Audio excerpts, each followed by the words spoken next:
नमस्कार मित्रांनो, आजची भरती खूप महत्त्वाची आहे. तुम्हाला पगार किती भेटणार आहेत व तुमची एज लिमिट काय असणार आहे, शैक्षणिक पात्रता आणि त्यानंतर अटी काय असणार आहेत व तुमचे अर्ज करण्याची सुरुवात डेट व लास्ट डेट, रजिस्ट्रेशन फी किती असणार आहे, सगळी माहिती तुम्हाला या व्हिडिओमध्ये बघायला भेटणार आहे. त्यामुळे व्हिडिओ शेवटपर्यंत बघा. व्हिडिओ आवडल्यास व्हिडिओ लाईक करा आणि जर तुम्ही अजूनपर्यंत खूप साऱ्या बँकेमध्ये जे 5,000 प्लस वेकेन्सीची जाहिरात निघाली ती व्हिडिओ जर नसेल बघितली, व्हिडिओच्या डिस्क्रिप्शनमध्ये त्या व्हिडिओची लिंक देणार आहे किंवा चॅनलवरती जाऊन बघू शकता. पगाराची गोष्ट करूयात तर 49,100 ते 1,55,080 पर्यंत भेटणार आहे.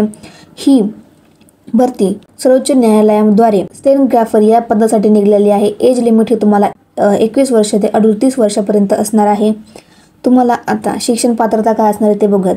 पदवी कोणत्याही शाखेतून पदवी घेतली असेल तरी चालणार आहे. तुम्हाला कम्प्युटर टायपिंग आलीच पाहिजे. इंग्लिश टायपिंग ही कंपल्सरी असणार आहे आणि या सर्व जाहिरातीची नोटिफिकेशन लिंक या व्हिडिओच्या डिस्क्रिप्शनमध्ये देणार आहे. तुम्ही नक्कीच बघा. MS office, MS word, excel, power point हे सुद्धा तुम्ही आले पाहिजेत.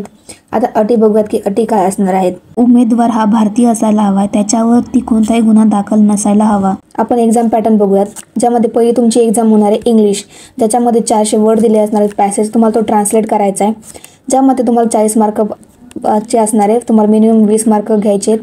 तुम्हाला यासाठी 25 मिनिटं असणार आहेत. पार्ट 2 ज्याच्यामध्ये टायपिंग एक्झाम असणार आहे.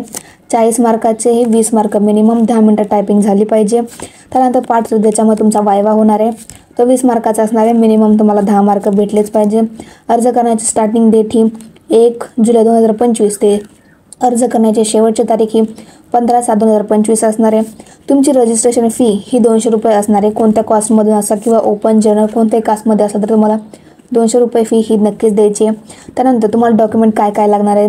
10th certificate, 12th certificate, पदवीचं certificate लागणार. तुम्ही जरी समजा LLB केलं असेल किंवा BA, BCom, BSc जरी केलं असेल तर तुम्हाला सर्टिफिकेट नक्कीच लागणार आहे. जे कोणी पात्र आहेत त्यांनी नक्कीच फॉर्म भरा. व्हिडिओ आवडल्यास व्हिडिओ लाईक करा, चॅनलला सबस्क्राईब करा, कारण की या चॅनलवरती तुम्हाला नवीन भरतींबद्दल अपडेट मिळत राहते.